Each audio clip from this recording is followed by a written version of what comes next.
Bienvenue à votre émission Focus Biz, l'émission qui donne la parole aux entrepreneurs et qui valorise les compétences et talents de la diaspora. Nous avons le plaisir d'accueillir aujourd'hui Farida Akaderi, qui est consultante business, conférencière et formatrice. Farida Akaderi, bonjour. Bonjour Mamadou. Est-ce que tu peux nous expliquer un peu quel est notre parcours, qui tu es pour ceux qui ne te connaissent pas? Oui, je suis ravie. Déjà, merci beaucoup pour cette invitation. Donc, moi, j'ai un parcours assez atypique parce que j'ai une double casquette, à la fois parce que j'ai eu la chance de passer 15 ans dans les grandes entreprises en tant qu'auditrice financière et ensuite de me découvrir une passion pour le développement personnel et le leadership personnel. Donc, j'ai décidé de me former aux techniques anglo-saxonnes de coaching et d'allier les deux. Donc, aujourd'hui, j'accompagne les dirigeants, les chefs d'entreprise, les entrepreneurs à se remettre eux-mêmes et leur entreprise dans une nouvelle dynamique d'expansion. D'accord. Donc, c'est vraiment quelque chose qui me tient à cœur aujourd'hui parce qu'on se rend compte que l'entreprise n'est que le prolongement de nous-mêmes. Quand on commence à atteindre un certain palier dans son entreprise, que le chiffre d'affaires stagne, que les choses ne se passent pas comme prévu, on a tendance à aller chercher à l'extérieur. Et moi, je vous dis non. La clé, elle est en vous et je vous accompagne justement à démêler tout ça et puis passer le cap suivant. Et aujourd'hui, donc vous avez créé votre structure qui s'appelle Farida Akaderi Partners. Oui, tout à fait. Qui aide et accompagne en fait des dirigeants ou des leaders ou aussi des entrepreneurs porteurs de projets en phase de démarrage ou pas? Alors, donc, on commence surtout vraiment avec des personnes qui ont déjà une certaine antériorité dans leur entreprise, 2-3 ans et qu'elle est en phase de croissance. Après, bien évidemment, on va avoir des jeunes porteurs de projets et eux, quand ils viennent, c'est vraiment pour se préparer. C'est par rapport au mindset. Pourquoi? Et moi, ça a été une de mes expériences, c'est que on veut quitter le monde du salariat, puisque beaucoup, on est salarié d'abord, 5, 10, 15, 20, 30 ans pour certains, et on veut devenir entrepreneur. Mais juste avoir une bonne idée ne garantit pas qu'on va devenir un excellent entrepreneur. Donc, avec les personnes qui sont en plein projet, en pleine réflexion ou qui sont dans leur première année, quand ils viennent, en fait, on va vraiment travailler sur l'état d'esprit. Qu'est-ce que ça veut dire changer de mindset, passer du mindset du salarié au mindset de l'entrepreneur? Parce que c'est là, en fait, que tout se joue. D'accord. Et c'est tellement difficile que les gens se disent « Oui, mais Farida, mais j'ai une idée, mais c'est génial, ou je veux me lancer en tant qu'entrepreneur » et ne réalisent pas que non. Il ne suffit pas juste d'avoir une bonne idée, il faut avoir le bon état d'esprit, la bonne attitude mentale qui va faire la différence. D'accord. Et donc du coup, votre expertise, vous l'avez dit tout à l'heure en tant que conférencière et consultante business, moi, je trouve que sur le marché, c'est assez atypique et c'est une spécificité qui vous différencie par rapport à la concurrence, d'allier à la fois le développement personnel, c'est-à-dire aider les personnes à prendre confiance en eux et se découvrir, parce que parfois, on a des talents qu'on ne soupçonne pas. Et c'est aussi votre rôle, justement, à les challenger, les aider, mais d'une façon bienveillante. Et la partie aussi, justement, consultante business, c'est-à-dire comment faire du chiffre d'affaires, comment augmenter son chiffre d'affaires, comment se positionner par rapport à la concurrence, tout simplement, et en restant soi-même.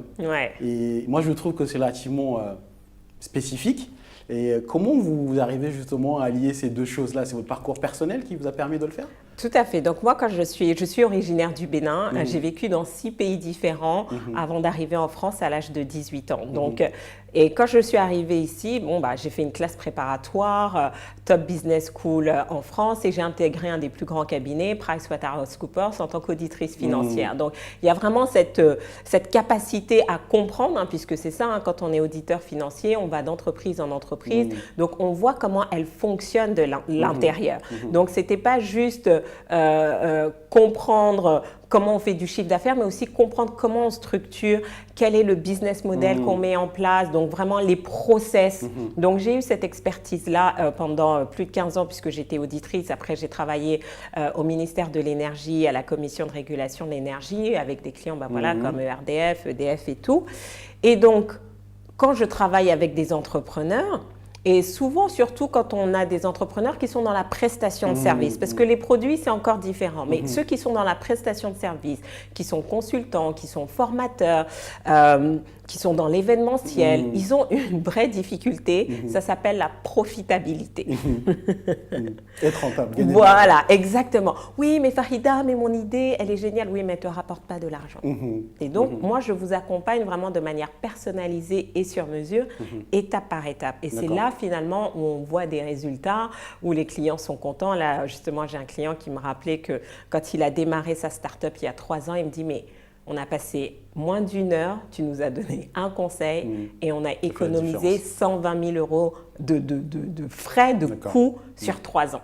Donc c'est ça vraiment la valeur ajoutée que j'apporte parce que je suis capable finalement de faire le lien entre les deux. Moi j'ai envie de travailler avec vous, qu'est-ce qu'il faut que je fasse? Ce que je fais toujours, un diagnostic, un premier audit parce que c'est important que je comprenne bien votre business et que je m'assure que je peux vous accompagner là où vous avez envie d'aller.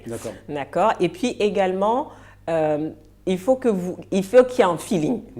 Parce que derrière, je vais vous challenger. J'ai des clients qui m'appellent la samouraï. Pourquoi? Parce que je vais droit au but. Je dis, on n'est pas là pour perdre du temps. On va droit au but. On enlève on va à la racine et on transforme les choses. Donc, c'est important qu'il y ait cette relation de confiance. Et moi, chaque fois, je dis, j'ai mis en place une méthode.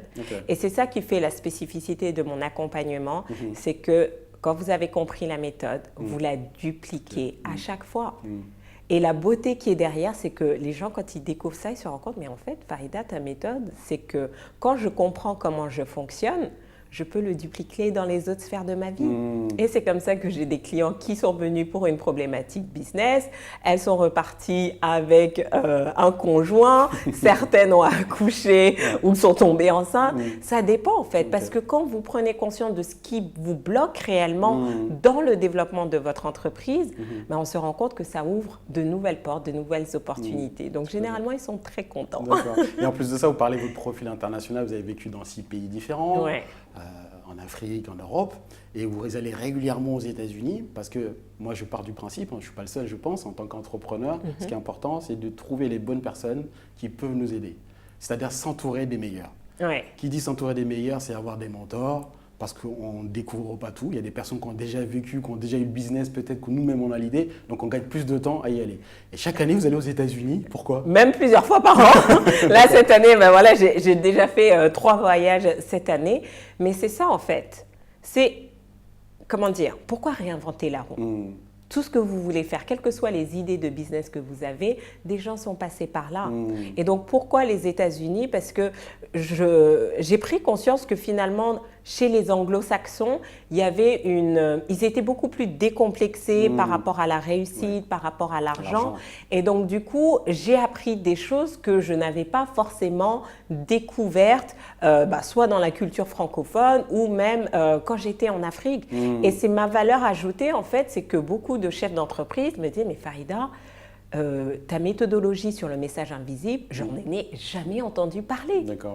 Et ils se rendent compte vraiment de la puissance que ça fait quand ils changent ce mindset-là. Parce qu'on grandit dans des cultures où c'est tabou de parler de l'argent, où on n'ose pas, où on te dit oui, il faut que tu réussisses, mais pas trop, il faut se cacher. Et on ne se rend pas compte que toutes ces croyances, on vient les projeter dans le business. Donc moi, je dis même à mes chefs d'entreprise, quand on travaille ensemble, parfois le coaching, ce n'est pas juste pour eux, c'est leur équipe de management. Parce qu'à un moment donné, si vos commerciaux sont limités dans leur capacité à générer du business, vous pouvez faire les meilleurs business plans, eux ne vont pas aller chercher ça. Donc, comment changer ce message invisible au sein de vos équipes pour continuer d'être dans cette dynamique d'expansion? Mais ça, je l'ai découvert aux États-Unis, donc du coup, j'y vais régulièrement et toutes les techniques, toutes les stratégies que j'apporte, je les emmène à mes clients et ils voient les résultats, mais de manière instantanée. Et dans la continuité en plus de vos expériences aux États-Unis, les rencontres, les mentors que vous avez pu reconnaître, vous avez organisé récemment un événement qui s'appelle Weekend United Conference, donc à Paris. À Paris, oui. C'était une conférence qui est donc conférence internationale sur le leadership, et vraiment pour moi c'était un énorme plaisir d'organiser ça à Paris, puisque j'ai eu la chance d'avoir vraiment des personnalités extraordinaires. Pour ceux qui ne le connaissent pas, donc George Fraser qui a créé FraserNet et Power Networking Conference il y a plus de 30 ans aux États-Unis, qui a fait énormément pour la communauté afro afro-américaine aux États-Unis. Et en 2016, le président Barack Obama donc, lui a remis un prix, le President Lifetime Achievement Award, pour le récompenser. Et donc, quand je l'ai découvert il y a quelques années, je me disais, mais Georges, il faut que tu viennes à Paris nous partager ton expertise pour pour que nous-mêmes, on puisse s'inspirer. Il m'a dit oui. Donc, il était à Paris pendant quelques jours avec nous. On a beaucoup d'entrepreneurs, chefs d'entreprise qui en ont profité. On a eu Michel Sidibé, qui est le directeur exécutif de l'ONU-SIDA, qui est venu. Et pour moi, c'est important parce que souvent, on voit la réussite des gens, mais on ne sait pas leur parcours. Et pour moi, c'est là où sont les pépites. Donc, j'ai envie de dire, oui, c'était un super événement où vous en avez profité, mais moi aussi, j'en ai profité parce que c'était comprendre comment ils ont fait. On n'a pas besoin de réinventer la roue à chaque fois. On n'a pas besoin que ce soit difficile à chaque fois. Et avoir accès à ces personnalités, c'est juste phénoménal. Donc, pour la prochaine édition qui aura lieu en octobre 2019, voilà, on va encore augmenter le niveau. Donc, vraiment, il faudra absolument être là parce que c'est des moments comme ça privilégiés qui peuvent faire basculer votre vie.